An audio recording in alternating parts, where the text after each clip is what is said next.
कालपासून जरांगे पाटलांनी ज्या पद्धतीने वंजारी समाजावर शिंतोडे उडवण्याचं काम केलेलं आहे, बंजारा समाजाचं आरक्षण खाल्लं अशा प्रकारची जी भावना व्यक्त केली, त्याच्यामुळे या वंजारी समाज आणि बंजारी समाजामध्ये वाद लागण्याचं काम जे जरांगे पाटलांनी केलेलं आहे, जरांगे पाटील हा एक विचार केला पाहिजे तुम्ही की गेली अनेक वर्षापासून मुंडे साहेबांपासून आजपर्यंत ह्या काळामध्ये शेकडो मराठा समाजाला या महाराष्ट्रातल्या वंजारी समाजाच्या नेत्यांनी मदत केलेली आहे, परंतु तुम्ही ज्या पद्धतीने बोलायला लागलात, ज्या एकेरी भाषेत बोलतायत तुम्ही वंजारी समाजाबद्दल असल्या प्रकारची टोकाची भूमिका घ्यायला लागलात, मला वाटतं हे चुकीचं आहे कुठेतरी, आणि तुम्ही निव्वळ जातीवाद करण्याचं काम चालू केलंय.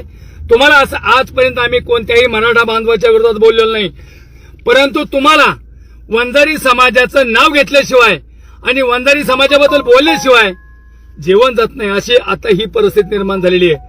मी तुम्हाला विनंती करतो, या प्रकरणामध्ये जे काही घडेल याला तुम्ही जरांगे पाटील जबाबदार असतान. अशा पद्धतीने जर हे घडलं, आजही महाराष्ट्रातला मराठा समाज, शेकडो मराठा समाज आमचे मित्र आहेत, आम्ही एकमेकाच्या गळ्यात गळे घालून फिरतो, परंतु ज्या पद्धतीने तुमची भाषा आहे ती काय भाषा, कोणती भाषा, आणि वंजारी समाजाला टार्गेट करण्याचं कारण काय? तुमचं काय केलं आम्ही? तुमचं काय वाईट केलंय?